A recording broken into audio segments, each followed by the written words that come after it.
and achieving more, telling it just like it is. Most of all, keeping it real. Are you ready for real talk? Changing lives and communities. Real talk. Saving all our families. Real talk. Bringing hope for you and me. Real talk. Real talk with Judy. Real talk with Judy on the radio. Real talk with Judy. Real talk with Judy on the radio.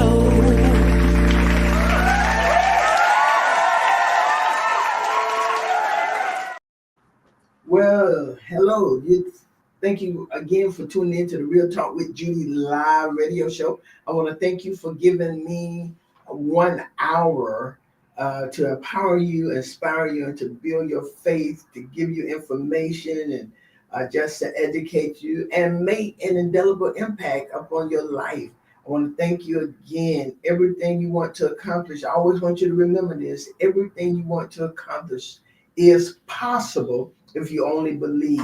Philippians 4:13 said, I can do all things through Christ who strengthens me, So my sisters and brothers, guess what? You have to see it before you see it, or you never will see it, and that's real talk. I am Dr. Judy, the host of this amazing and impactful live radio show. And to all of you, thank you for joining me once again via radio, Facebook Live, YouTube, and the radio app. Again, I'm honored and thankful that you have chosen to join me. So listen, those of you who've been here before, you know exactly what I like to do. I would like for you to go ahead and contact your friends, your family. If you're on Facebook or Instagram, go ahead and share this live recording so you can get others on. Listen, this is what I say this every show. But this is very important right here. I want you to get everyone on for today's show. I want you to get your families, your friends, everyone on. Today's show is going to be impactful. And guess what? It just might save your life or a family member or a friend or neighbor. And so get them on because this show is going to be, worth the information. And then I want you to do me a favor. I want you to go ahead and share it. Go ahead and share it while we're even getting started. Go ahead and share so they can be ready, and then they too can share. We want everybody sharing today so we can get this information out. And while you're doing that, I'm going to say hello to my wonderful and beautiful mother, Irma Hunter Wesley, there in Fort Lauderdale. She is the reason I am who I am. She is still my trusted advisor and mentor, my number one mentor. When I was in school, they would always ask, the question, so who do you want to be, or who is your hero, or who would you like to be when you grow up? And my answer has always been, and I'm 66 years old, and it is still my mother. Absolutely. She has made an indelible impact upon my life. And once again, I want to thank all of you who have prayed for her. For those of you who have seen her on Facebook, she's still here.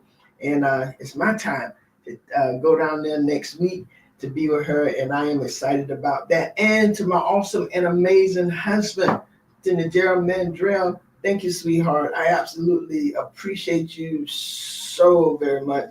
And I am so glad that you are probably listening to me.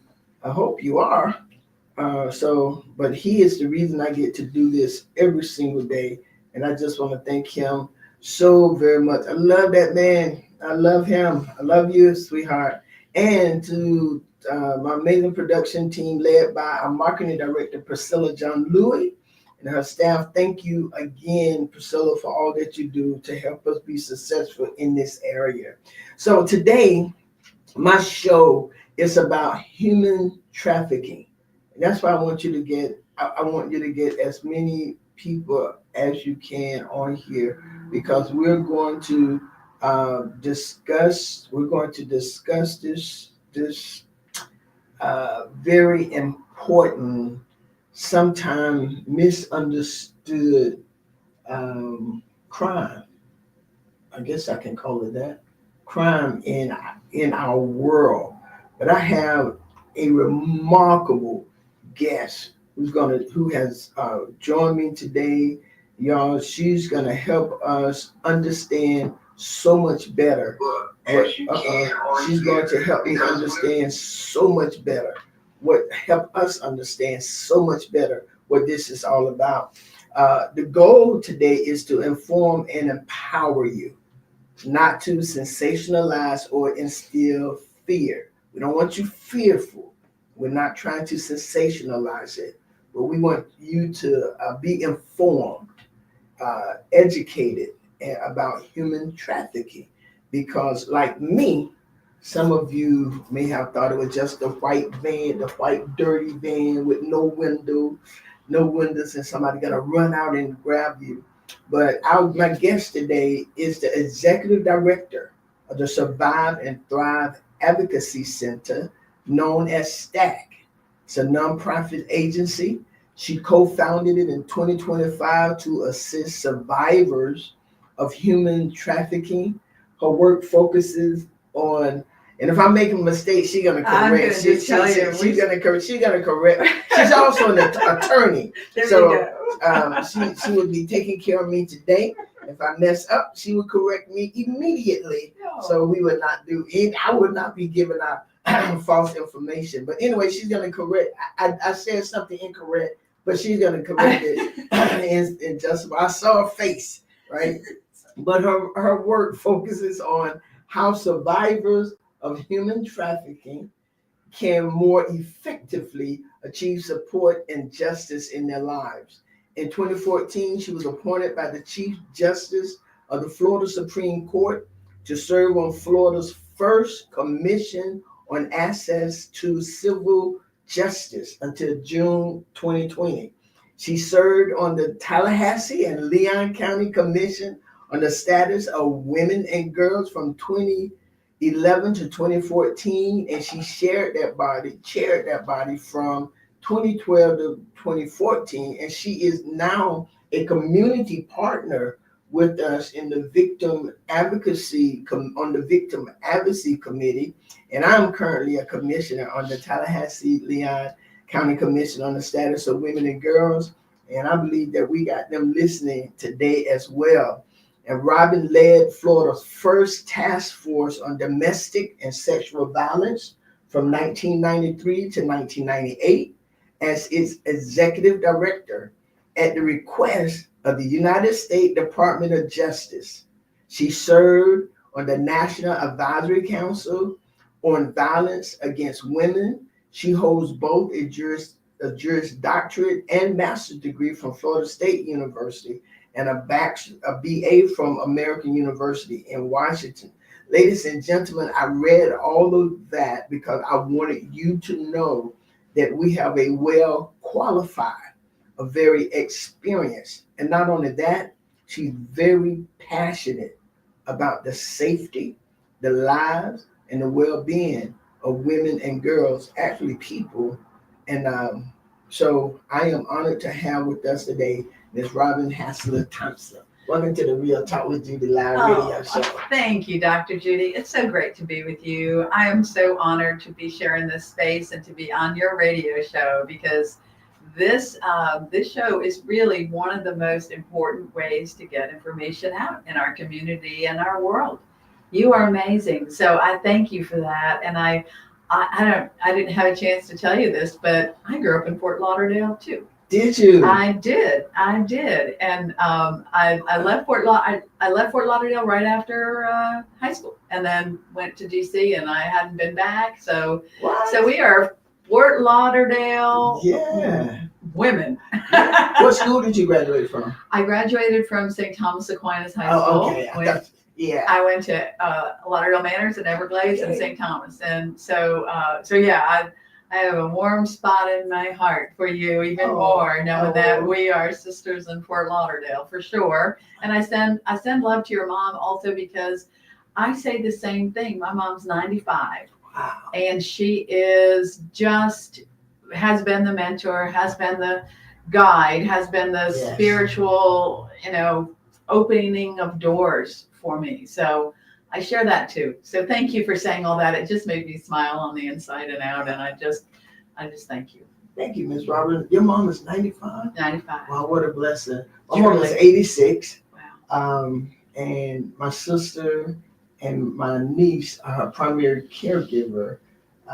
They spoil her rotten. Nice. Well, as they should. Yes, ma'am. And I'll be going home next Monday to spend a week with her there to kind of help give my sisters a break. So we all take turns. My baby sister who's here with me, my sister, but we take care of her. That's beautiful. We take care of her because and as your mom, I'm sure, poured so much into you as a child, and she was a role model and still is for us. And so we try to make her proud. Yes, ma'am. We want to make her smile. I'm with you on that. Yeah, and I'm blessed that she's here in Tallahassee. Wow. So she's in care because that's where we're at in her life, and I see her all the time. So it is wonderful. Yes. Now, Miss Robin, correct whatever I messed up. I'm laughing because you said we founded STAC in 2025. I want to get Did I credit say for 2025? Yeah, and it's been 10 years, so I just need to get credit. That's why we got some of these gray hairs going on here, because it's been 10 years. 2015. 2015 was when we incorporated. So we've been at it for a while, and even before that, I worked with the Human Rights Center at Florida State. So I've been doing this work for about 26 years in terms of the focus on human trafficking. So it has been it's been a journey. I've seen so many things happen and change, and yet there's still so much to do, and a lot hasn't. So that's why doing programs like this and being with you today and working with you on the Commission on the Status of Women as a community volunteer is really so important. It's what we do.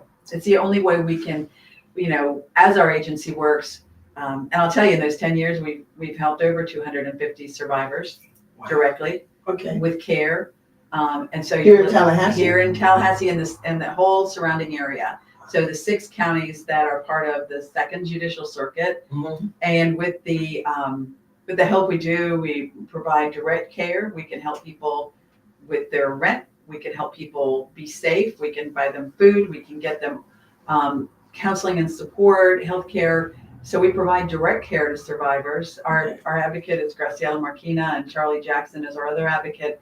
And then we also do tons of community education. So, it's a lot. Yeah, and I'm glad to have you here because I know personally that there's a lot of misconception about human trafficking. And one of the things I know you will do today is to clear up a lot of the myths and to give us a lot of information of what it looked like, what it could look like, what to be on the lookout for. Some of the victims of because a lot of us, I know I did before I became more involved with you. I thought it was just it couldn't happen to me. It couldn't happen to anyone around me because it's not who they're looking for. It couldn't happen to boys or men or so. But being educated by you, by the training that we took, I found out a whole lot of things. And one of the things I found out is that human trafficking is a multi-billion-dollar industry. They make a lot of money. That's right. And whether it's a street gang or a mom and pop operation or a multinational criminal enterprise, human trafficking, they say, is the 2nd largest moneymaker in the crime, in the world of crime, if you will, right after drugs. And a lot of times too, and Sheriff McNeil told me this one time a while back, is that what they see is that if somebody is trafficking drugs, if they're involved in drugs, they're probably also involved in trafficking humans. Wow. And their their criminal portfolio, if you will, has a lot of different crimes in it. It can include everything from, what we think of as some of the more violent crimes, sexual assault and battery and everything like that. But it also includes things that are not violent, like identity theft and like forcing people into criminal acts, forcing people to commit crimes, like steal gift cards. So, really, when you're talking about a trafficker, you're really talking about somebody who's, you said it before, committing a lot of crimes, including trafficking. Including trafficking. Now you just mentioned mom and pop, and all are those what would you call them? Are those stations or what? Yeah, it could be a restaurant. It could be a single. So a trafficker can be one person, and I'll tell you, when we started doing this work back whenever that was, 2001, we didn't use the phrases familial trafficking or parental trafficking very much, right? It was out there. Now what we're seeing is that we see family members trafficking other family members more and more, often to support a drug habit. Okay. And when that happens, it looks like an aunt or an uncle or a father or mother, passing around a child and, for sex. And then it can also be they're forcing their family members into a labor situation. So, and when you say mom and pop, that could be a family that's running a business, or it can be like a business that looks legitimate on the outside, right? But behind closed doors, they're doing all kinds of crime, including trafficking of people. So it could be, I've seen cases where kind of the fine, upstanding members of the community, if you will, and I put that in quotes, Yes, they're trafficking. They might be doing other things. They might be not trafficking in other parts of their business portfolio, but they're also doing this to one or two or three or more people. And that can be U.S. citizens, or it could be foreign nationals. What is a universal accepted definition of human trafficking? So I think if we start there, I really want you all take notes. Go ahead and share this if you would, please. Go ahead and share it so people can get this. Invite people on to listen. I have, again, Ms. Robin Hessler Thompson, who's on here today. She is executive director of STAC, and she's here to, number one, to inform us of what human trafficking really is, what it looked like. And she just gave us a whole wealth of information that just blew my mind, even with the mom and pop or either family members trafficking family members. Could be why some people now this is not to make us fearful or start Right. And when we have family reunion thinking Uncle Bubba is a trafficker, but it is to make us pay attention. Am I right, Ms. Robin? Absolutely. And really, we do, sometimes when we do our trainings, we have a slide that shows an eye, and on the eye, we use the phrase, your eyes can't see what your brain doesn't know. So if you don't know it, you can't, because every time, law enforcement says, see something, say something, right? Right. But if you thought only girls were sex trafficked, you would miss the boy on the library steps, right? You would miss the, and if you only thought U.S. citizens were sex trafficked and people born in other countries were not, then you would miss it when you'd see somebody who was, say, a migrant farm worker who was also being sex trafficked as well as forced to work. So it's all about, so you can say something when you see something. We want to kind of give that information into your brain so that when you see it, you'll know what it is, and you can take action. And that's what I know we're going to talk about what to do. So that's really what we're all about. And you asked for a quick and easy definition. So let's think about it in this way. And you said I'm a lawyer, so I'm not going to make it like a lawyerly definition. I'm going to be really straight and down to earth. She's going to talk to us in layman. And just like the basics. So it's really the exploitation of one person by another. So that exploitation, and I'll tell you a little bit more about what that exploitation involves. And they're motivated by commercial gain or benefit. So when you think of it in terms of someone exploiting someone for profit, for gain, for some kind of benefit, right? And they use, the magic words are force or fraud or coercion. So that means that it could mean somebody is forcibly put in a space. But we see that so infrequently. What we see is a person is exploiting someone for sex or labor. Could be sex trafficking or labor trafficking. That's what human trafficking is. So it could be that they're using force, but really more what we see is people use coercion and fraud. They lie. They make promises. They say, if you come with me, I will, be your girlfriend or boyfriend, or I'll get you medicine. You can earn medicine to help your dad, or you can be a star. I'll help you be a model, or whatever it is. They promise to be some kind of benefactor, right? That's the trickery. That's the lies, the fraud, deception. And then the coercion part is really, we like to call it like a prison without walls, in that someone says, I'm going to give you the cell phone, but you cannot use it to call a friend, call the police, get out of the situation, because if you do, then your sister's dead. If you do, I'm going to take your baby. If you do, so all those threats. Wow. Okay. Or I won't love you. In familial trafficking, what we're seeing is somebody says, hey, we need to keep the roof over our heads. Can you just do this and be part of this family? Can you just go out, on a Friday night and do A, B, and C? We need the money. And that's how you'll show your love. So that kind of psychological manipulation and coercion is there. So you see how insidious it can be. Yes. And that's why we try to tell people it's not the snatch and grab situations that are like the rule at all. It's this grooming process. It's this seduction into doing something for someone, and then you have that exploitation. Very so. Does that Yes, help? ma'am. Yeah. So that's what we see. And as I've said, over the 250 plus people, we have never had a snatch and grab situation. They've all been groomed. They've all been convinced by another person to do an act and to do that under force or fraud or some kind of coercion.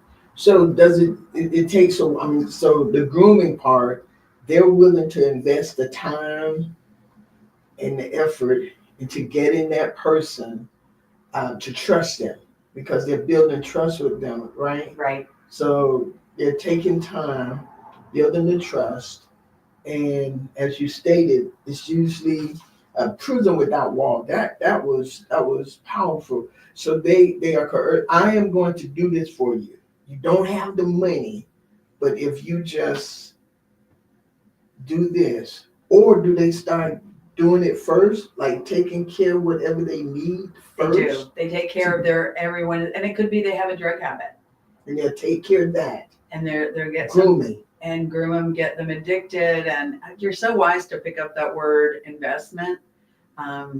It's making me think of a podcast we do where the very first, it's called Imagine Freedom, by the way, for your listeners. If you want to, we interview only survivors. What is it called? Imagine Freedom.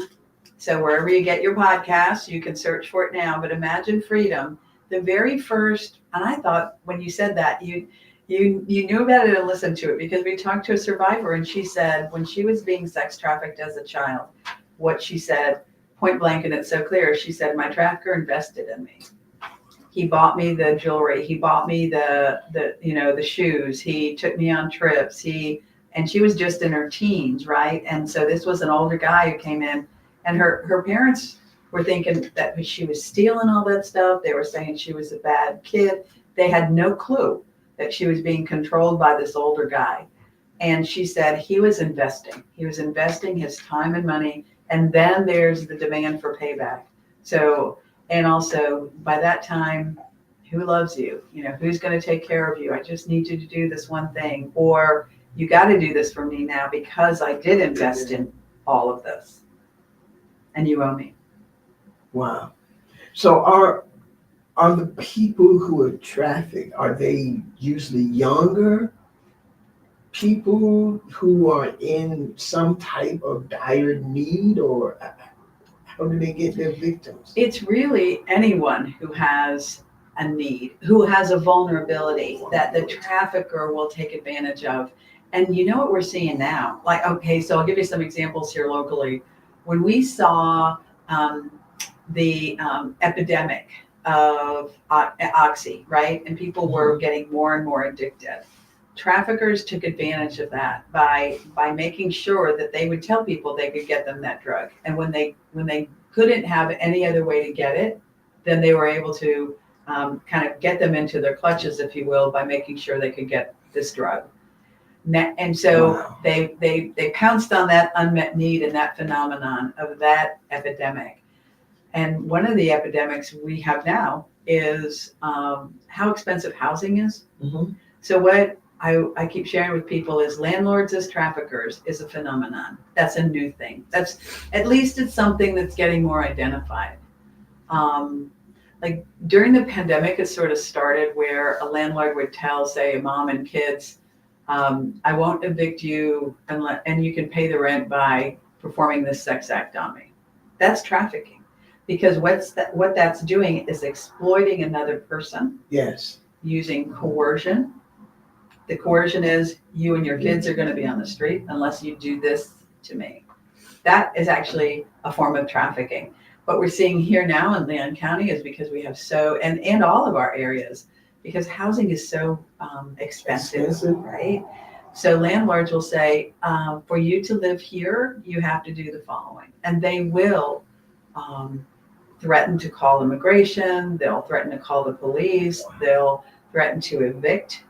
They may force people in there, and it could be an apartment. It could be a hotel, motel. We had a case here recently that involved a local hotel. They make those threats and people don't have any place to live, so they comply, but it's under duress. It's under this force, fraud, and coercion idea. And they're afraid to tell because they have been threatened. They've been threatened, some type of, wow. Yeah. And the other part is, because traffickers also are involved in so many other crimes, like if they say, I need you to go and shoplift these 10 gift cards at wherever. So the person does that, and then the trafficker holds that over their head. If you go to the police, I'll tell them what you did. I'm just gonna make a report. You're gonna be on the hook for that. And we see people being arrested. And there's even a term for it now. Another one that wasn't there when we started is forced criminality. And what is that? That is somebody saying to another person, you do this or else. It's a form of labor trafficking.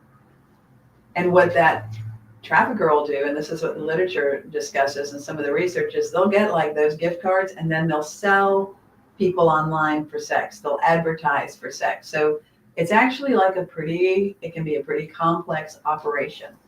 And the exploitation of that person's, whether their body or however, that's part of a wider sort of criminal enterprise. Wow. If y'all have any questions, you can put them in the chat. Those of you who listen on the radio, unfortunately, we're not able to take calls at this particular time, and I do apologize. But if there's any way you can put them in the chat, or call Dr. He'll write down your question for you, and we can she can address them while she's here. And I have Miss Robin. We were texting, we were on an email, and I made a comment to her that I am glad that she's here, that she will be on the show, because she has more knowledge than I do. And I'm the type of person, if I don't know, but I want to have that topic, I want to get an expert or someone who's more knowledgeable than I am. Because today I would have told you to watch out for that white van at Walmart and be careful when they pull on the side of you. I'm not saying that's never happened, and I'm not saying you should go hanging around. Oh, no, yeah. But it might not be trafficking. The good thing about it, now we're getting better information. You will be better informed and paying attention when little Susie don't want to play with the other kids. And she's 13 and we're at the family reunion and she's kind of sitting back looking or something like that, or just whatever, we can pay attention. So Ms. Robin, again, thank you so very much. We're not ending. I'm just so glad she's here to give us this information. Again, describe some of the victim. I mean, what they look like, or what we can expect. Or... Oh, right. Yeah, you had said that, and we help people. I mean, someone could be trafficked as a child, sex or labor trafficked. So we're talking about kids as young as 5 or 6, and there are cases nationally where a toddler was actually sex trafficked and used for sex. Yeah, sold. And it could be people who are in their 60s and 70s. That's another trend we're seeing, is that people who are getting government benefits are exploited in the context of getting those benefits. So I heard from a law enforcement officer about a construction site where the foreman or whoever was doing all the building, he tried to find men who were on Social Security benefits or getting their benefits to work there. And what he said was, he promised them, a place to live or whatever it was, and then said, but you have to give me your government benefits. And of course, those didn't kick in until the person's had their, had disability or started to get older. So, because it's about labor or sex, we do see most people in their 20s, 30s, and I would say some in 40s that we're helping. But I don't want anybody to think, oh, I'm out of the range of being able to be exploited. I mean, I've spoken to senior citizens group, and they're like, no way it could happen to me. And I'm thinking, oh, contrary, it could. I mean, It's not going to look like what you saw in the movie Taken. It's not going to look at like what you see on TV, or even a lot of the kind of sting operations that are done, because a lot of those are focused on younger people, which is great. I mean, there should be a lot, but when that only is shown, when those kinds of situations are shown only, then other people think, oh, I'm off the hook. In fact, I brought this out, and I can show this to everybody. This is one of the tools we have on our website.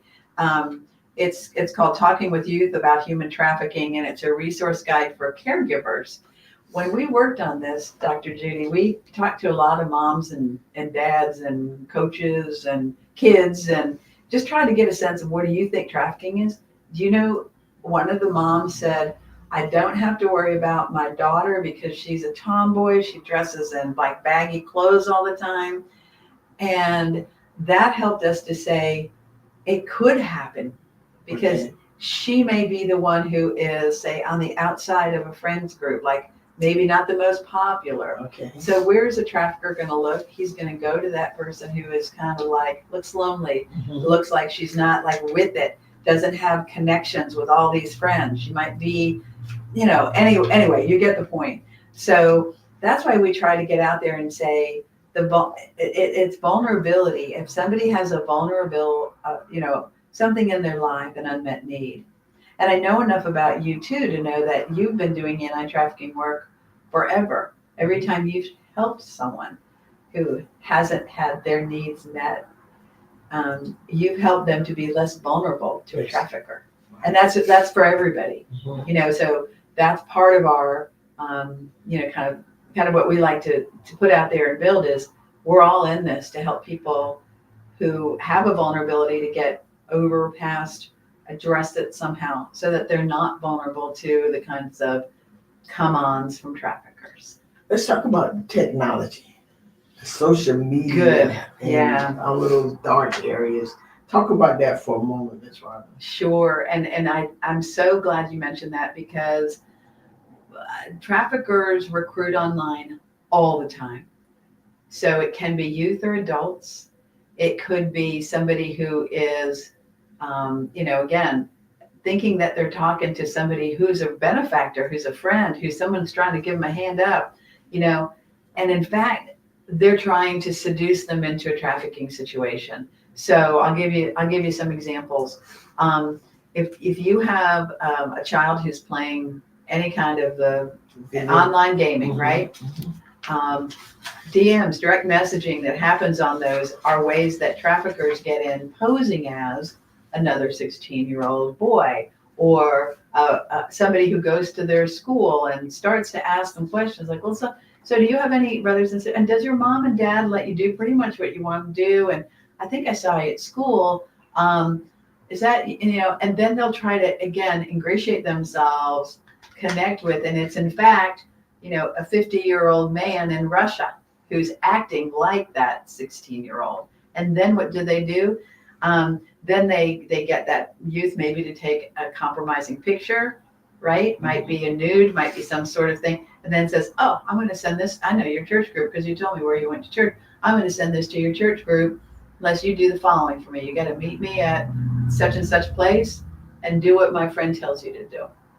So and that's called sextortion, and it's also trafficking, right?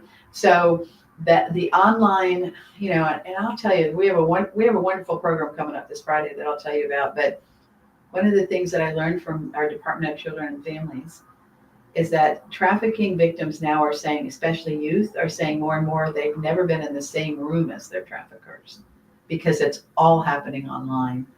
All the recruitment, all the threats, right? All the things. So the technology can facilitate it, and they're really smart about convincing people. We've had adults too. I'll tell you another story. Graciela, I mentioned. Graciela is at the Carney Center every week, and she's talking to people who are there because we are looking at our community's most vulnerable, right? Yes. And she was talking to a woman one time who was a resident there, who was very pregnant. She was desperate to get out. She wanted to get a job and work. And she said, well, Ms. Graciela, can I tell you about this job opportunity? And she said, it's to go out of town. All I need is a white shirt and khaki pants. And then she started to tell her more about, sounds really good. The money sounds really good. But I just asked them, why can't I stay here and do it? They said, no, you have to come out of town. It's no big deal. We'll find you a great place to stay and give you food and blah, blah, blah. Oh, wow. And guess what? She started asking questions and then realized that she was being tricked. The job offer, this online job offer that sounded like it was the best, that it was too good to be true, was too good to be true, right? Mm-hmm. And so I don't want anybody to think, oh, this kind of coercion and trickery only happens to kids or to youth. It can happen to you as an adult too. Thankfully, in this case, the woman got wise to the scam. And it might just be a scam. It might not be trafficking, but it's a way that a trafficker can enter in. And it's good she went and talked.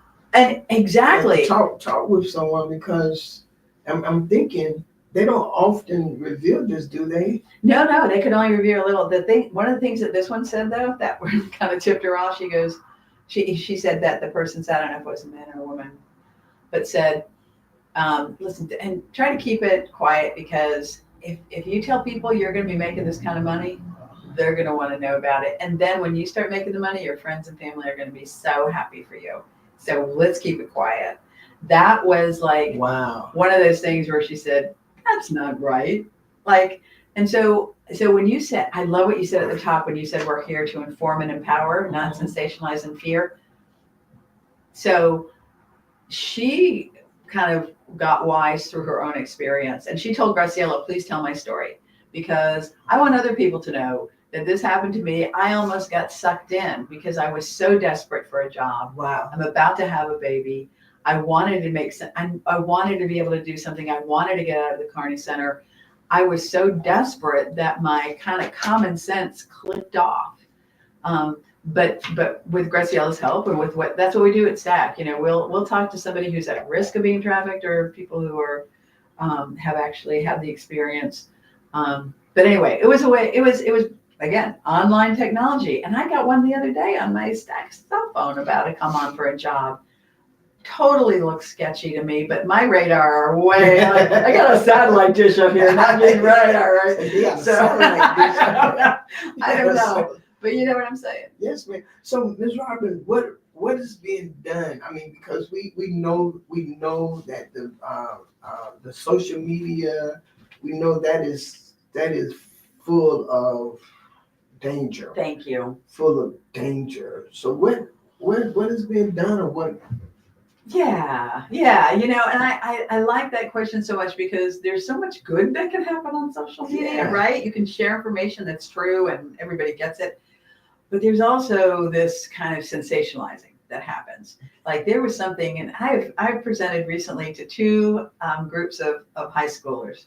And on both of them, I said, hey, has anybody seen the post where they say that there's a tissue on your door handle that's laced with fentanyl? If you touch it, that's a trafficker. They're going to make you like touch fentanyl and then pass out and snatch you. And these girls raise their hands, and I said, that's a lie. I mean, not that no one's ever done that, but that is, like we talked about, that's not a trafficker's technique. Okay. But you can see that someone would be like, oh my God, I want all my friends to be safe. I'm going to share this. And then they'll say, I'm safe from being trafficked because I'm never going to touch that door handle. Oh, but I am going to go with so-and-so who DM'd me the other day when I was playing Minecraft.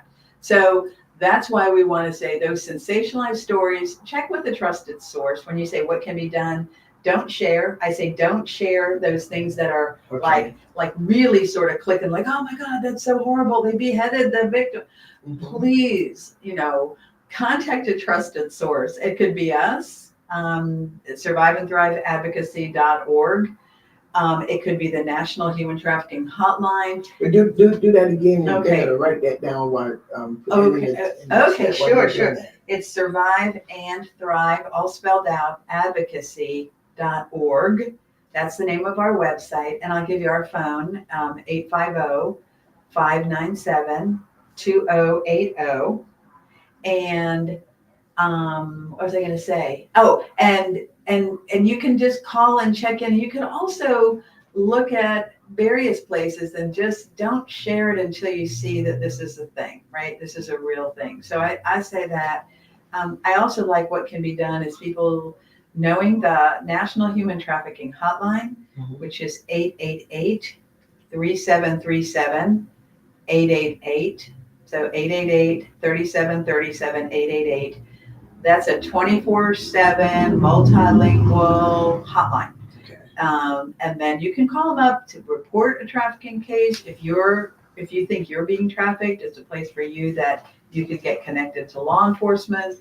And if you were like, gosh, is this happening with my son, or is this happening with my, my uncle? I can call and say, can I talk to you about what I'm seeing? And they'll just talk you through, as we will. So you're more informed and empowered. I was going to ask you, what if you're not sure if that particular situation is a possible trafficking situation, or what do you do? But you just explained it. Just call and talk about it anyway. Yeah, Graciela and I did a training for all the guidance counselors, social workers at all the Leon County schools. We did that a few years ago.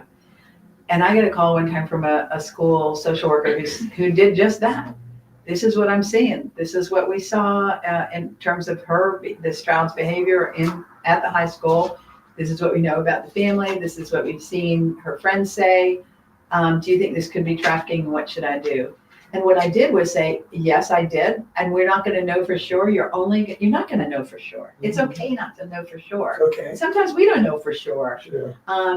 But if you see a couple things that are making you feel like that person doesn't have agency to do what they want to do, come and go how they want to go, they feel like they're being controlled by somebody, they do have that unmet need. Mm-hmm. You might see some red flags that say something's just not right.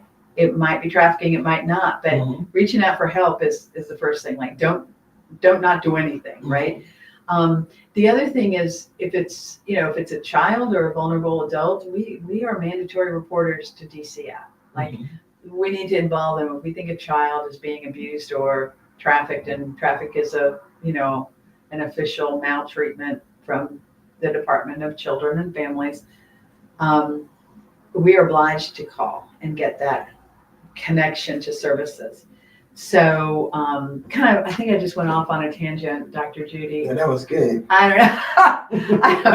I don't know. Did I answer your question? I don't know. You did. Okay. And what are some of the most effective strategies for preventing human trafficking? Because I think if we can, today you're informing us, mm-hmm. you're giving us good information. Several people here have already shared it on their Facebook page. Thank you. Which is good. Thank you all so very much. And thank all of you who are tuning in, listening.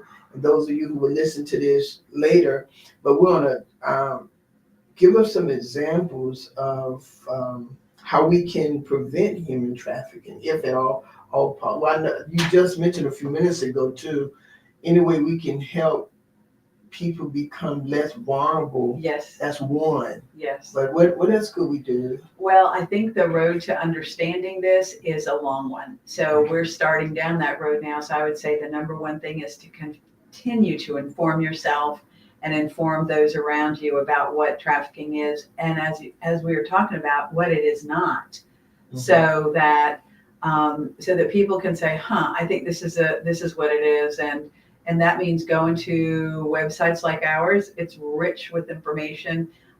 Like this Friday, we're having a webinar at 1:00, and you can go to our website again, and it's about understanding traffickers' tactics, just what we were talking about. So we're going to be talking about that for 90 minutes with two experts, with a law enforcement officer and a DCF trainer, and she's been an investigator. She's really great, both are.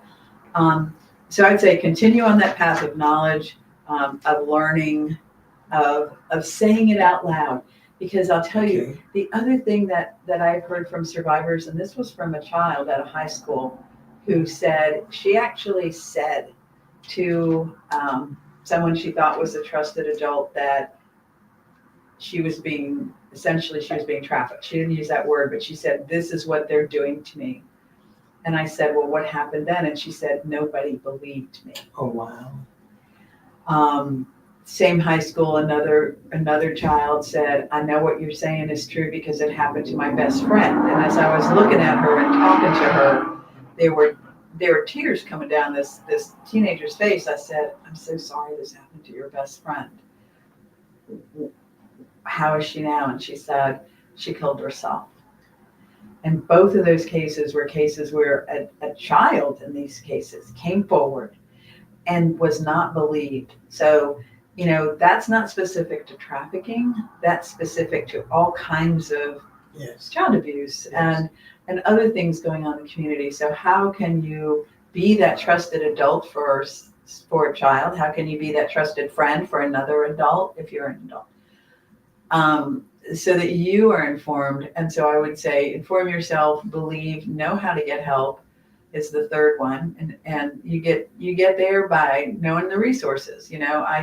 I've had people come up to me and say, I just saw something, guy walking down the street with this kid. Something wasn't right. During whenever there's Spider-Man movies, people talk about, my Spidey sense went off, right? I'm saying, okay, two social workers at a hospital once called about this case, and she said, our Spidey sense. So I'm like, okay, what is that Spidey? That's that intuitive voice that says something's not right here. Someone might be in danger. If it's one of those cases where it's an emergent situation and like people are getting into a car or driving away, call 911 and report it. And again, you're not liable. You won't be sued. You suspected something's going on, and say human trafficking. Same thing if you call that DCF hotline. If you suspect human trafficking, I think this is human trafficking. What does it look like? It looks like this car, this person, these two people, these three people. Mm-hmm. And I don't know if it's that, but I'm afraid for this person. Something is telling me something's wrong. So I would say, let people understand they can call 911, they can call that national hotline, they can call our phone number, and we can talk through what do you think, and then take action. Does that mean maybe our advocate will go out and talk to them?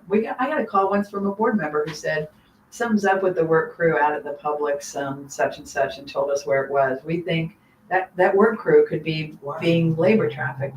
I'm afraid that might be the case. So our advocate went out and talked to them. I don't know if it looked like they weren't getting breaks or if they were unhappy or if they had physical. I don't know what caused the person to ask us. But Graciela went out, talked to a bunch of people, and if they had been trafficked, she would have started to work to get them help. In this case, they were not trafficked. Okay. They were fine. They were working hard. It was hot. It looked bad to somebody. They had seen some trafficking program. Good on them. I'm glad they called. Yes. Right? And then she was able to say, hey, and if you do know of anybody, we're here.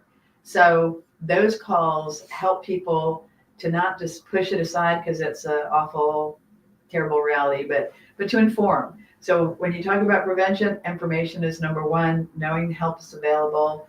And if someone you think is being trafficked, really, honestly, just you can say, hey, I just heard Dr. Judy's call today. I think it's more common than people know. Could this be happening to you? Could this be happening to your kid?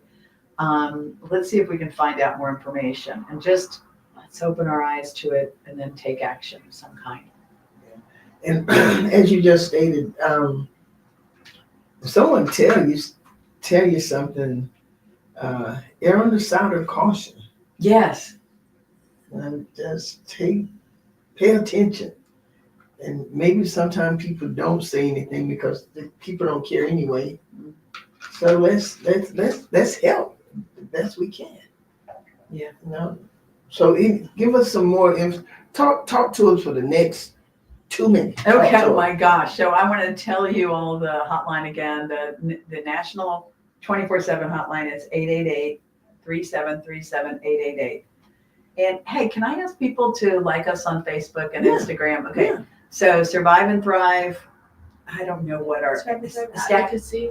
Survive and Thrive Advocacy. Just or Stack. Stack FL is our handle on Facebook. I've memorized that one. I should memorize these things, Dr. Judy. But if you just search Survive and Thrive Advocacy Center, you will see us on Instagram and on Facebook. And actually, Carly is here. She was just cueing me. She's already posted on our website. Also, I'd say go to our website, surviveandthriveadvocacy.org, and sign up for our newsletter. You'll get all the information about these programs that are free, about how to do a training, or ask us to do a training with your office, with your business, with your church, with your school, and then we're talking this whole area too, not just Leon County, but Gaston and McCullough and Franklin, all around us. Let's all see if we can get together and just get smarter about it and work together. The other part, I didn't say it yet, but I have to say it takes a village. There's no way to do this work alone. We do not intend ever to be this giant nonprofit. We only want to work with. We want to be a strong, effective nonprofit that collaborates with people like you, people like, the Springfield Church in Gretna last week, with the hospitals, with law enforcement, with all the kind of collaborators in town. We want to be arm in arm with people. So it takes a village, and is that 2 minutes? Have I talked enough to kind of get us there? Yeah, you got us there. All right. And but Ms. Robin, I want to thank you. They have put it on Real Talk with Judy page. We'll share this. Thank you. We'll keep sharing it. And if you all, I like what Ms. Robin said earlier. Your eyes can't see what your brain don't know. There you go. Your eyes can't see what your brain don't know. So today, your brain has been given a lot of information in regards to human trafficking. I remember, I don't know if it was last year or the year before, but there was like over 100 and something people arrested here in Tallahassee or this area for trafficking. I think it was over 100 men and women. Yes. Were arrested. So traffickers are not just she explained that to us earlier. It's not just men. Right. It could be a grandmother who's a trafficker. Grandmother. How about that? That was one of the biggest cases in That's Florida. It was a grandmother who was the recruiter because no one suspected. A grandmother. Yeah. It was a small crime family. Yeah, come on, Granny. Granny gonna trafficking your grandchildren and your family. And another thing, and we're in somewhere near here, but even churches, pay attention. We was told that, Ms. Robin, you mentioned it when we had our last victim of crime committee meeting about churches, how they the traffickers allow people to come to churches. And then Pastor Thomas Colbert, who teaches sexual harassment and stuff, stated they allow them to come and befriend other children or befriend other people to get them to be a part of their squad. That was a recruiting technique, in other words. Yes. Yeah. Yes, recruiting technique. Yeah. And or they might just say to someone, if you behave, if you do all the work I tell you to do, then I'm going to let you go to church. It's a form of manipulation. Wow. So yeah, we have a lot of information. You got a lot more information. You have the website. Ms. Robin, give out your number and contact once again. And you are contact her.